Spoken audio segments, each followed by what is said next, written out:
दोस्तों, आज हम आप सभी को एक कहानी सुनाने जा रहे हैं जिसमें हम जानेंगे कि माँ बाप के बुरे और अच्छे कर्मों का फल पुत्र को भोगना पड़ता है। तो आइए जानते हैं दो भाइयों की कहानी। दोस्तों, एक बार एक राजा हुआ करता था। एक राजा की दो रानियां थी। घर में बड़ी रानी की ही मर्जी चलती थी, छोटी रानी की हमेशा अवहेलना की जाती थी। राजा भी छोटी रानी से उदासीन रहते थे। छोटी रानी के दिन अत्यंत कष्ट में बीत रहे थे। छोटी रानी के दो पुत्र थे, मोहन और बसंत। राजा अपने दोनों बेटों का भी ख्याल नहीं रखते थे। दोनों को ना तो अच्छा भोजन मिलता था, ना अच्छे वस्त्र। बड़ी माँ की जली कटी बातें भी उन्हें सुननी पड़ती थी। छोटी रानी सब देखती और यह सब सहती रहती थी, पर बड़ी रानी को इससे भी संतोष नहीं होता था। वह हमेशा छोटी रानी को नीचा दिखाने की चेष्टा में लगी रहती। एक दिन दोनों रानियां नदी में स्नान करने गई। बड़ी रानी ने छोटी रानी को अत्यंत प्यार से कहा, आओ तुम्हारे सिर में साबुन लगा दूं। साबुन लगाते लगाते उसने चुपके से एक दवा की टिकिया उसके माथे में घिस दी। दुखियारी छोटी रानी देखते देखते एक तोता बनकर टी टी करती हुई उड़ गई। घर आकर बड़ी रानी ने कहा, छोटी रानी तो नदी में डूब गई। राजा ने सहज ही विश्वास कर लिया, क्योंकि राजा को बड़ी रानी पे अत्यंत भरोसा था। मानो राजभवन की लक्ष्मी चली गई। राजभवन में अंधकार फैल गया। छोटी रानी के दोनों पुत्रों मोहन और बसंत के दुख की कोई सीमा ना रही। उधर तोता बनी छोटी रानी उड़ती उड़ती एक राजा के राजभवन में जा बैठी। राजा की एक सुंदर बेटी थी। वह बोली, पिताजी, मैं उस सोने के तोते को लूंगी। राजा के आदेश से उस तोते को पकड़ लिया गया और एक पिंजरे में बंद कर दिया गया। धीरे धीरे समय बीतने लगा। उधर बड़ी रानी को 3 पुत्र हुए, लेकिन यह क्या, सभी पुत्र अत्यंत दुबले पतले। ऐसा लगता था मानो फूंक देने से वे उड़ जाएंगे। बड़ी रानी का तो रो रो कर बुरा हाल। वह बड़े जतन के साथ अपने पुत्रों का पालन करती। वह उन्हें खूब पकवान खिलाती, लेकिन वे मोटे नहीं हो पा रहे थे। दूसरी ओर बड़ी रानी छोटी रानी के पुत्रों को ठीक से खाना भी नहीं देती थी, फिर भी वे मोटे ताजे थे। यह देखकर वह और कुढ़ जाती। एक दिन क्या हुआ, जब मोहन और बसंत पाठशाला से पढ़कर लौटे तो देखा कि उनकी बड़ी माँ रंगचंडी बनी हुई है। उसने उन्हें देखते ही गालियों की बौछार शुरू कर दी।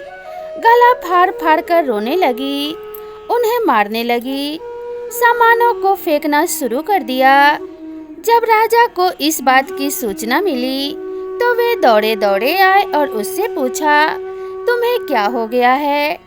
रानी गुस्से से थर-थर कांपती हुई बोली, मेरी सौत के ये दोनों पुत्र जब देखो मुझे उल्टा सीधा कहते हैं, गालियां देते हैं। जब तक इनके खून से मैं स्नान न कर लूं, मेरा कलेजा ठंडा नहीं होगा। राजा ने कहा, ऐसा ही होगा। फिर उन्होंने जल्लाद को बुलवाया और आदेश दिया कि इन दोनों भाइयों को मारकर इनका खून लाकर बड़ी रानी को दो। मोहन और बसंत का तो रो रो कर बुरा हाल था, पर जल्लाद को तो राजा के आदेश का पालन करना था। सो उनके हाथ पैरों को रस्सियों से बांधकर बलि देने के लिए वह ले जाने लगा। मोहन बसंत के चित्कार को सुनने वाला वहाँ कोई नहीं था। जल्लाद मोहन बसंत को एक जंगल में ले गया। वहाँ उसके वस्त्र उसने उतरवा लिए और पेड़ की छाल उन्हें पहना दी। मोहन बोला, भाई, हमारे भाग्य में यही लिखा था। जल्लाद ने उनके हाथ पैर खोल दिए और कहा कि राजा की आज्ञा है, राजपुत्र क्या करता, मुझे मानना ही था, पर तुम लोगों को मैंने अपनी गोद में खिलाया है। तुम्हारा खून मैं कैसे कर सकता हूँ? मेरे नसीब में जो लिखा है वही होगा। तुम चादर ओढ़ लो और इस जंगल से निकल जाओ।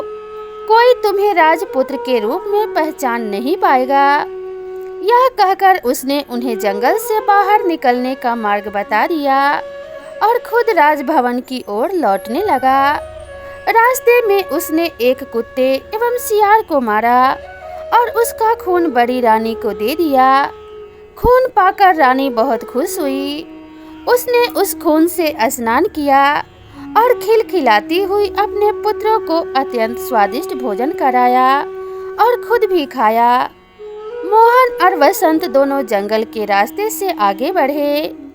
चलते चलते वे एक पेड़ के नीचे बैठ गए। वसंत ने कहा, भाई बहुत प्यास लगी है। हम लोग इतनी दूर तक चलकर आए हैं। प्यास के कारण मेरा तो बहुत बुरा हाल हो गया है। तो मोहन ने कहा, ठीक है, तुम यहीं प्रतीक्षा करो। मैं देखता हूँ कि आसपास कहीं पानी है या नहीं। मोहन पानी की तलाश में चला।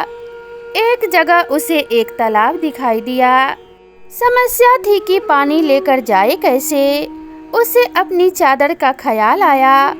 अगर चादर को पानी में अच्छी तरह भिगोकर ले जाया जाए तो वसंत की प्यास मिट सकती है। यह सोचकर वह तालाब में उतरा। जिस राज्य की सीमा के अंतर्गत वह तालाब था, उस राज्य के राजा का अचानक देहांत हो गया। राजा की कोई संतान नहीं थी। समस्या उत्पन्न हुई कि राज सिंहासन पर कौन बैठेगा। सिंहासन को तो खाली नहीं रखा जा सकता है। इस पर काफी विमर्श हुआ। अंत में मंत्रियों एवं प्रजा ने मिलकर तय किया कि जिस व्यक्ति के माथे पर राज तिलक होगा उसे ही सिंहासन पर बैठाया जाएगा। योजना अनुसार एक सफेद हाथी की पीठ पर सिंहासन बांधकर हाथी को छोड़ दिया गया। वह हाथी माथे पर राज तिलक वाले व्यक्ति की खोज में निकल पड़ा। इस क्रम में वह उस तालाब के पास जा पहुंचा जहां मोहन अपनी चादर को पानी में भिगो रहा था। मोहन के माथे पर राज तिलक देखते ही सफेद हाथी ने उसे अपनी सूंड से पकड़ा और सिंहासन पर बैठा दिया। मोहन बसंत बसंत पुकारने लगा, पर सब बेकार। सफेद हाथी मोहन को लेकर तेजी से नगर की ओर चल पड़ा। इधर बसंत पेड़ के नीचे बैठा भाई के आने का इंतजार कर रहा था। बहुत देर तक जब उसका भाई नहीं आया तो डर के मारे वह रोने लगा। रोते रोते सारा दिन बीत गया। रात हुई तो रो रो कर वह वहीं सो गया। दूसरे दिन सुबह हुई तो एक सन्यासी उधर से गुजरा।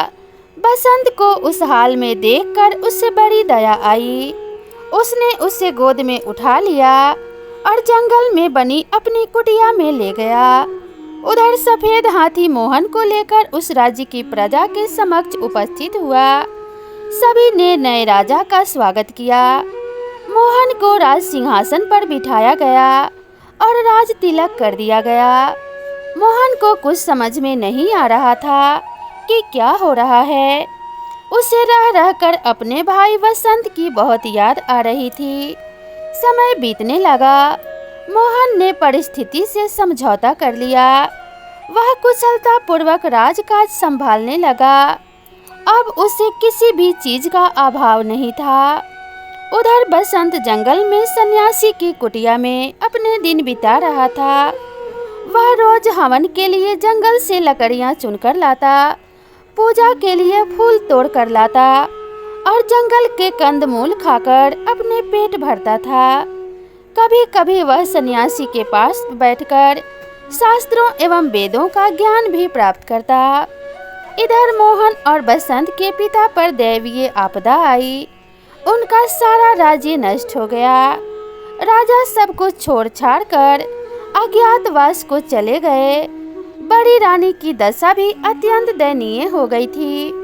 भिक्षा मांगकर जीवन निर्वाह करने की नौबत आ गई।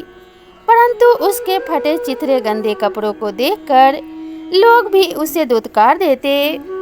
एक दिन दुखी होकर बड़ी रानी अपने तीनों पुत्रों के साथ समुद्र के किनारे खड़ी थी। अचानक समुद्र की लहरों में तीनों पुत्र बह गए। रानी ने अपने पुत्रों को बचाने की बहुत कोशिश की, पर सब बेकार। दुखी होकर वह भी समुद्र में कूद पड़ी। उधर राजा की बेटी ललिता अब बड़ी हो गई थी। अपनी रूपवती कन्या के लिए राजा योग्य वर की तलाश कर रहे थे, पर वैसा वर उन्हें नहीं मिल रहा था। तब रानी से परामर्श कर उन्होंने स्वयंवर का आयोजन किया। स्वयंवर सभा में अनेक राज्यों के राजपुत्र उपस्थित हुए। राजा ने घोषणा की कि सारे राजपुत्र अपने आसन पर बैठेंगे और ललिता हाथ में माला लेकर सभी के सामने से गुजरेगी। जो राजकुमार उसे पसंद आ जाएगा, उसी के गले में वह वरमाला डालेगी। इधर ललिता ने स्वयंवर के लिए श्रृंगार करना आरंभ किया। बालों का जूड़ा बनाया, आंखों में काजल लगाया। फिर तोता बनी रानी से पूछा, और मुझे क्या चाहिए? तोते ने कहा, मैं अगर तुम्हारी जगह होती तो पाँवों में सोने की पायल पहनती। इससे रुनझुन की बहुत मधुर आवाज आती है। ललिता ने सोने की पायल पहन ली। फिर पूछा, बोलो और क्या चाहिए मुझे? तोते ने कहा, अगर मैं तुम्हारी जगह होती तो सोने की जड़ी वाली साड़ी पहनती। तोते की बात सुनकर ललिता ने सोने की जड़ी वाली साड़ी पहनी। फिर तोते ने कहा, अब तुम हीरे का हार पहन लो, बहुत सुंदर लगोगी। ललिता ने हीरे का हार पहन लिया। फिर पूछा। अब तोते ने कहा, कानों में जराऊ कर्णफूल और मांग में हीरे का टीका पहनने से ही नारी का श्रृंगार पूरा होता है। ललिता ने सारी चीजें पहन ली। अब तोते ने कहा, तब तो हुआ, पर गजमुक्ता न होने से श्रृंगार तो पूरा होगा ही नहीं। तुम्हारे पास तो गजमुक्ता है ही नहीं। अगर स्वयंवर में आए हुए राजकुमारों में से कोई गजमुक्ता ला दे तो समझना वही तुम्हारे योग्य वर है। यह सुनकर ललिता ने सारे साज श्रृंगार उतार दिए और घोषणा करवा दी कि जो राजकुमार उसके लिए गजमुक्ता लाएगा, उसी से वह विवाह करेगी। घोषणा सुनते ही सारे राजकुमार गजमुक्ता की खोज में निकल पड़े। राजकुमारों ने सुना था कि सभी हाथियों में गजमुक्ता नहीं होती है।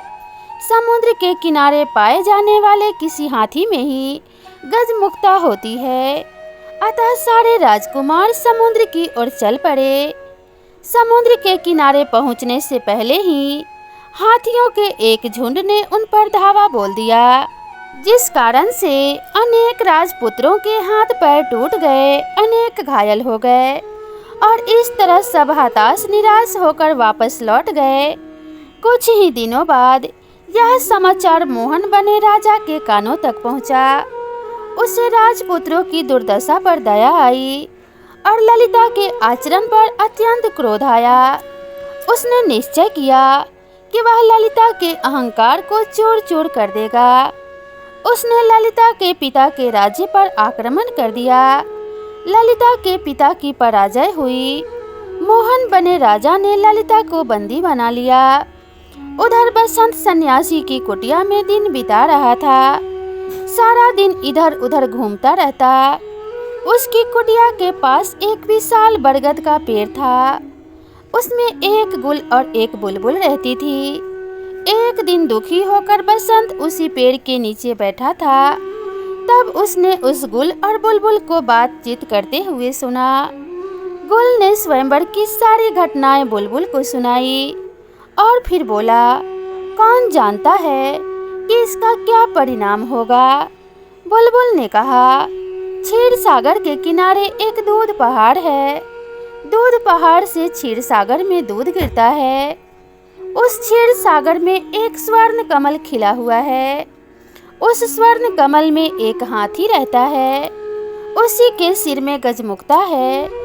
गुल ने पूछा, लेकिन वहां पहुंचेगा कौन? बुलबुल ने कहा, कोई साहसी राजपुत्र ही वहां पहुंच पाएगा।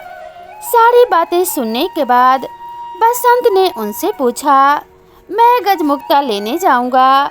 इस कार्य में तुम दोनों मेरी कुछ सहायता करोगे? गुल और बुलबुल ने उससे कहा, जरूर, लेकिन तुम पहले सन्यासी के पास जाकर उसका त्रिशूल लेकर आओ।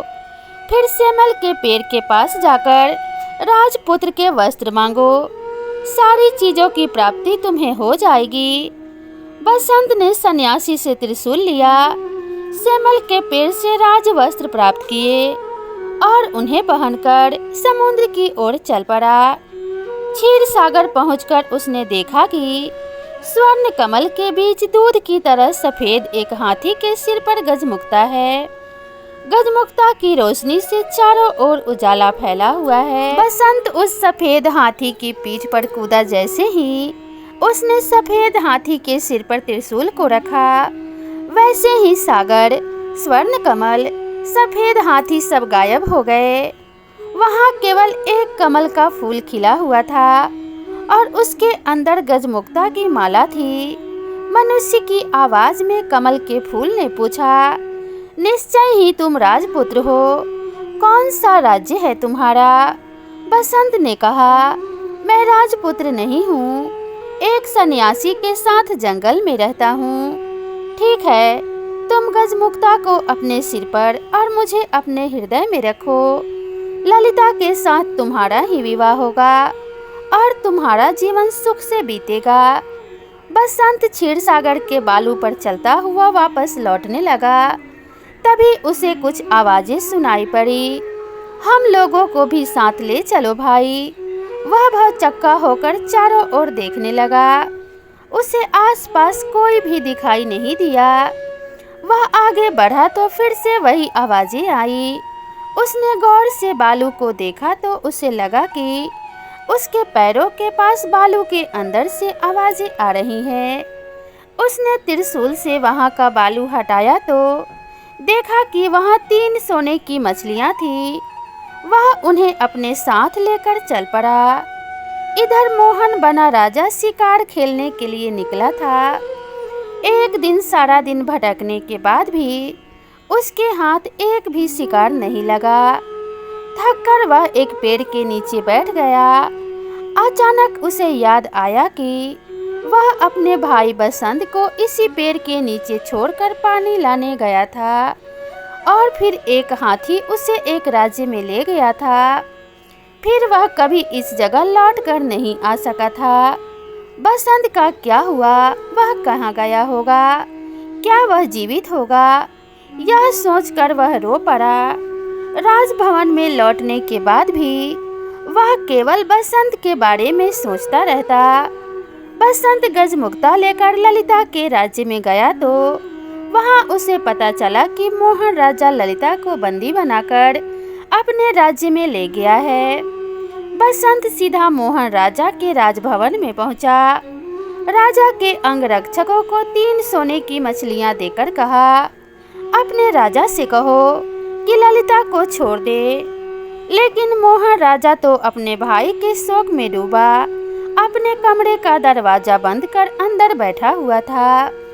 राजा की आज्ञा की प्रतीक्षा में बसंत 7 दिनों तक हाथ में त्रिशूल लिए, सिर पर गजमुक्ता रखे राजमहल के सामने बैठा रहा।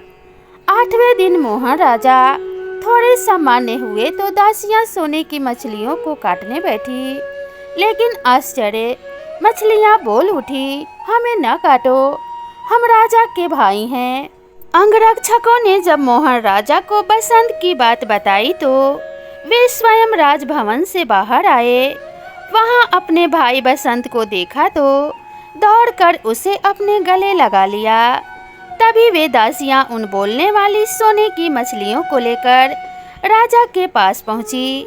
लेकिन आश्चर्य, मोहन राजा के हाथ लगते ही तीनों मछलियां 3 मनुष्यों में बदल गई। उन्हें देखते ही वे पहचान गए, वे बड़ी रानी के पुत्र थे। मोहन बसंत ने बड़ी रानी और राजा के दुर्भाग्य की सारी बातें उनसे सुनी। उनकी आंखों से आंसू बहने लगे। पांचों भाई आनंद पूर्वक राजभवन में रहने लगे। मोहन राजा अपने भाई बसंत के विवाह की तैयारियां करने लगा। उसने ललिता के पिता के पास समाचार भेजा कि उन्हें मुक्त किया जा रहा है। पिंजरे के तोते ने ललिता को खुशखबरी दी। गजमुक्ता लेकर राजपुत्र आ गया है। ललिता बोली, जानती हूँ। उसी समय एक दासी दौड़ती हुई आई और उसने प्रसन्नता पूर्वक कहा कि गजमुक्ता लाने वाले राजपुत्र राजा मोहन के ही भाई हैं। ललिता बहुत खुश हुई। उसने तय किया कि वह अपने प्रिय तोते को आज अपने हाथों से स्नान कराएगी। उसे गाय के दूध में कच्ची हल्दी को पीसकर दूध में मिलाया और उस तोते को स्नान कराने लगी। ललिता के हाथ से तोते के माथे की दवाई पूछ गई। देखते ही देखते तोता एक सुंदर नारी बन गया। ललिता ने आश्चर्य से पूछा, तुम कौन हो, परी या देवी? वह बोली, मैं राजरानी हूँ। मोहन और वसंत मेरे ही बेटे हैं। उसके बाद उसने अपने साथ घटी सारी बातों को उसे बता दिया। अगले दिन ललिता के साथ वसंत का विवाह धूमधाम से संपन्न हुआ। विदा के समय ललिता ने अपने पिता से कहा, मैं पालकी में अकेली ही जाऊंगी। पिता ने पूछा, यह क्या बात हुई? ललिता बोली, मैंने प्रण लिया है कि सुबह प्रार्थना के समय अकेली रहूंगी। पिता बोले, ठीक है, जैसा तुम चाहती हो वही होगा। सभी से विदा लेकर ललिता सुंदर पालकी में बैठ गई। उसने चुपके से छोटी रानी को अपनी पालकी में बैठा लिया। बसंत भी अपने पालकी में बैठ गया। मोहन राजा के महल के पास जब पालकी रुकी तब उससे ललिता के अलावा एक अपूर्व सुंदर नारी भी उतरी। सब उसे आश्चर्यचकित होकर देख रहे थे। उसने पालकी से उतरते ही पूछा, कहाँ है मेरे मोहन बसंत, मेरे पास आओ। माँ की पुकार सुनकर मोहन बसंत दौड़ कर आए और उससे लिपट गए। बड़ी रानी के तीनों पुत्र भी दौड़कर वहां पहुंच गए। इस सुखद समाचार को सुनकर थोड़े दिनों बाद राजा भी लौट आए। इस प्रकार छोटी रानी के दुखों का अंत हुआ और सभी मिलजुल कर रहने लगे। इसीलिए कहा जाता है, जो नसीब में होता है वही होता है। जिसके भाग्य में सुख लिखा है, कोई लाख चाहे तो उसका बुरा नहीं कर सकता। तो दोस्तों, आप सभी को ये कहानी कैसी लगी कृपया कमेंट बॉक्स में ज़रूर बताएं। वीडियो पसंद आई हो तो वीडियो को लाइक करें और शेयर करें। साथ ही अगर आप मेरे चैनल पे नए हैं तो चैनल को सब्सक्राइब करना ना भूलें। तो दोस्तों, मिलते हैं इसी तरह की नई कहानी के साथ। तब तक के लिए नमस्कार।